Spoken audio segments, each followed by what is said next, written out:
Et parlons péché mignon maintenant avec notre invitée, Maria Bokoum. Bonsoir. Bonsoir. Vous êtes styliste. Péché mignon, c'est votre marque. On vous qualifie comme l'étoile montante de la mode au Mali, votre pays d'origine. Péché mignon, c'est une collection que l'on peut retrouver notamment sur Internet. Vous êtes aussi à l'origine de la Bamako Fashion Week. Et ce soir, vous nous parlez de votre nouvelle collection que vous préparez pour Festibazin, une rencontre qui aura lieu à Bamako dans quelques semaines. Comment est-ce que vous préparez cette nouvelle collection? Quelles sont vos inspirations? Alors, mes inspirations pour Bamako Fashion Week, c'est tout simplement la beauté des femmes. Parce qu'au Mali, le vêtement le plus porté, c'est le bazin. Le bazin, il n'est pas fabriqué au Mali, mais il est mis en valeur par des teinturières du Mali. Elles ont un savoir-faire remarquable et toute la sous-région vient chercher le bazin chez nous au Mali. Et donc vous vous inspirez du tissu d'abord pour ensuite faire vos créations? Tout à fait. Moi, cette fois-ci, je ne le ferai pas de la façon traditionnelle. Je ferai plus une collection un peu plus universelle pour que toutes les femmes puissent la porter sans avoir l'air d'être déguisées. Alors justement, le wax, le bazin, l'imprimé, on va dire de manière un peu vulgaire, africain, a été très à la mode cet été. Beaucoup de marques européennes, mondiales ont mis ce tissu au goût du jour. Pour vous, c'est une bonne chose ou une mauvaise chose que ce soit démocratisé? Ah, pour moi, c'est carrément une bonne chose. Et moi, le petit plus que j'ai, c'est que je suis dans la mode depuis très très longtemps, depuis l'âge de 17 ans, où j'ai été d'abord mannequin.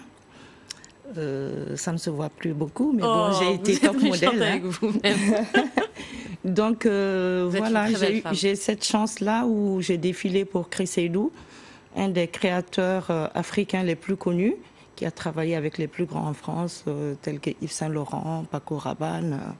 Et donc, j'ai été souvent avec lui, donc je connais un peu plus, je ne dirais pas que je connais plus que tout le monde, mais je connais quand même très bien le textile africain, tel que le bazin, le bogolan. Et moi, mon ambition, justement, c'est d'amener ces textiles-là sur une plateforme internationale.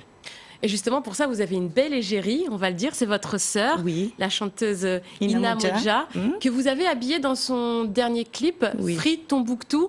Alors, est-ce que justement, avoir une égérie comme ça, une sœur connue, c'est un petit plus pour faire connaître Péché Mignon et votre travail? Tout à fait, absolument.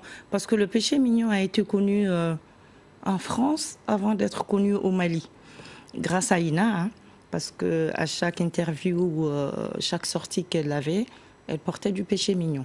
Et voilà, je suis très fière d'elle. Donc votre actualité, c'est Festibazin, et donc la préparation de la Bamako Fashion Week, ce sera donc en mars prochain? Ce sera en mars prochain, si Dieu le veut bien. Et donc Bamako Fashion Week, notre volonté, c'est de réunir tous les acteurs de la mode africaine au Mali. C'est un projet ambitieux, un projet culturel ambitieux autour de la mode au Mali. Et ainsi, nous pourrons nous aussi contribuer au développement économique, social et culturel. Eh ben, merci Maria Bokoum d'avoir été notre invitée sur le journal de l'Afrique, et merci à vous de nous avoir suivis.